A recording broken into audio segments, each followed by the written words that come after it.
The Herd is coming up next right here on FS1. So let's head over check in with Colin Coward. Hey, Colin, what's on the show? LeBron's 36th birthday today. What was Michael Jordan doing at 36? Plus, there's value to losing Sunday for the Cowboys, and it's much greater value than I think Cowboy fans understand. That's coming up. All right, Colin, thank you. Well, preseason MVP favorite Luka Doncic hasn't started this season as hot as he finished last season, and Doncic admitted recently that he's still getting himself back into shape. Carlisle said that his young star has shown more maturity, but is, quote, learning that greatness is something that is a year-round proposition. You've got to really bust your tail to keep yourself in best form possible all year long. So, Shannon, do you like that he went public with this criticism of Luka? Yeah, he didn't have to tell me. My eyes told me. Yep. Yeah, I know what I'm looking at, Skip. I know, but he called him out. He called him out. And I think that's the thing that he's like, look, a lot of times in what the really greats get, the Birds, the Magic, the Kobe's, the Jordans, the LeBrons, is that greatness is a year-round thing. It is. And Skip, when you scaled him out, he had success, all NBA and all this, made an all-star team, is that you don't settle once you scale the mountain. You find another peak, another summit to scale. Yep. And he was like, Rick Carlisle, like, you kind of rested on your laurels, bro. You can't do that. Hey, the odds makers made this kid Overwhelming. the MVP favorite, right? Yes. So he's obviously gifted, but I wonder, is he driven? I think Rick is wondering the same. Yes. Driven, because remember, last year he ranked 140th of 147 players who were three-point shooters, right? Yes. That's 31.6%. He started off this year 2 for 16. Did he work on his three-point shooting in the offseason? Did he do anything in the offseason? It appears not. It don't look like he worked on a whole bunch of anything, Skip. Looking at him. But he still can put the ball. But like you said, greatness does not take holidays. It does not take summer off. Get that work in. Go on vacation, but get that work in, bro. He too talented. That's what Goat James does. God, he might be in the south of France. He might be in Cannes. Making me feel like I need to work out. Should we say it one more time? Happy birthday, Goat James. To LeBron. Happy birthday, Tiger. That is it for Undisputed. We'll be back tomorrow for a special New Year's Eve edition of the show. The Herd's on now. Have a good morning. But I believe down the stretch, as they get more and more integrated with each other, they'll be better. You're blending in Schroeder. Now, for the most part, Schroeder's taking over the point. LeBron is playing off the ball a lot more than I think everybody, because Schroeder says, I want to be the point guard. They told me that I was going to be the point guard. And for the most part, LeBron has conceded and let him, handle the ball, run the offense for the lion's share of the time that they're in the game together. Marc Gasol is going to have to get acclimated. He's going to have to, look, he's not going to be active like JaVale and Dwight. He's just not. That's just not his game. Has never have been. But he's a great passer in the post, and his defensive prowess, Skip, is not above blocking shots above the rim, but he gets to a place, contests, pulls his hands up, and makes it difficult on you. We just got to find the rotation. They want to get Wesley Matthews minutes, but Skip, it's hard to play him when his defense is slack and he's not making shots. So it's hard for him to get minutes. Kuz has been hit or miss. The night before against Minnesota, Skip, he couldn't miss. The other night, he had 6 points, no assists, no rebounds. Yep. And so right now, they're just trying to find continuity. It was a very fast turnaround. So I believe at the beginning of this year, they're worse than where they were last year. But I believe over the long term, they will be better. So you think the pieces could make them better than Yes, I do. And you did not mention Montrez. Yes, Trez going to be just fine. And he's going to be what for you?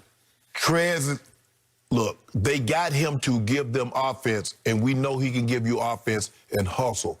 But he's also might have to forego some of that offense, Skip, in order to be better defensively. He's going to have to make sure he puts a body on those bigs. You just can't just go hustle guys for the basketball. And I think sometimes that's what he tries to do. But these guys are crafty. Cantor knows all the tricks of the trade. He'll fake one way and roll. The next thing you know, he has the ball. So Trez will be just fine. The guys, once they get a rotation, he's trying to find, okay, what lineup can I close with? But all of this would have been, if AD plays like AD, we're going to have another discussion, and it won't be anything about what Trez is doing. So I've heard many people in the media, and then I heard Damian Lillard say before he played at Lakers the other night, they won the offseason.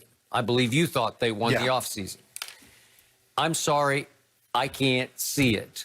Again, I'm more Clippers than I'm Lakers, but I try to be objective and say, are they better? Last year, I thought they really made a lot of sweet moves under duress. Rob Pelinka was the executive of the year to me because once Kawhi just jerked that rug right out from under him on July the, 5th? All of a sudden, they scrambled, and it was one nice little move after another, and they piled up and added up to bubble championship. But this time, you lost so much. You lost your interior. You lost your firepower in the post because... I do wish we had another big. Hey. I'm talking about the true big, Skip, because I don't look at Trez as a big. He is not a big. So Dwight Howard was really good last year. He was on his best behavior, and he plays with such edge. He plays in the gray area where it's some little bit cheap shotty, but in a good way because he's your enforcer. And he brought an attitude and an edge, and you could play him home. You could play him down the stretch. And he's got high IQ because he's been playing a long time, and he is a defensive player of the year multiple times. Man, he was so good, and now he's a Sixer. And Danny Green is a Sixer. And Danny Green, I know you rip on him because he's hot and he's cold, and he seems like it's cold more than hot, but it balances out over the year. I was watching the Sixers last night. Looked like they were in trouble again against Toronto, and they roared back. And Danny Green, who everywhere he goes, good things happen, like championships, San Antonio, Toronto, L.A. He was really good last night to me, to my eye. He plays such good disruptive defense. He just knows how to play basketball. JaVale took a lot of flack from Shaq the Fool and all that. Yeah, I like JaVale. Hey. But he plays hard. He gives you everything he has. He plays so hard, and he was a starter for you last year. And he is so long and so athletic that it's hard to replace him. And you replaced him with the antithesis of long and athletic in Gasol. Again, he's got high IQ. He knows how to play. You know, obviously his big brother, he was taught well. He's got all the Euro style and steps and craftiness. But can he replace those two bigs? I don't think so. And then Trez. Vogel already took a little heat after the game the other night. He tried to close with Trez. Well, that's the Clipper trap. That was against Denver. They kept trying to close with Trez and Lou Williams. Lou didn't even want to be in the bubble for much of the time. I don't think Trez wanted to be in the bubble, but he was out of shape. Now he's in shape. I'll give you that. He's just too short. I think he's like 6'6". I don't know. They list him at more 6'7"-ish, but he's not a big man. No. He can't guard big men, and he can't make things happen in the paint that you need to make happen to close deals. Okay? So I don't know that he's a huge upgrade because remember, the Clippers were done with him for multiple reasons. He became subversive, malcontent in the locker room because he didn't like the way Kawhi, obviously, and Paul George got special privileges, and I get that, but they just said no to Montrez, and he voiced as he posted, he was shocked. He thought he was going to stay with the Clippers. Okay, so he's got a chip on his shoulder. I give you that. That's advantage you. So maybe it'll play out well. But then I keep looking at playoff Rondo is gone. He's backing up Trey in Atlanta.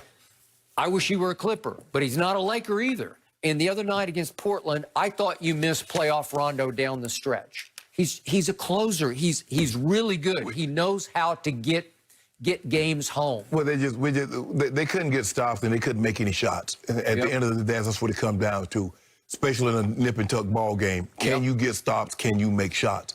And Portland was able to make shots and get stops, and the Lakers were unable to do that. But I just think, Skip, yes, it's going to take some time because you're blending in basically a point guard and a big. So you got Schroeder and AD is going to have to find their chemistry. Mark is going to have to find, okay, this is where I need to be. This is how I need to do it. But like I said, I think early on they're not as good as they were last year. But I believe over the long haul, maybe a month into the season. Okay.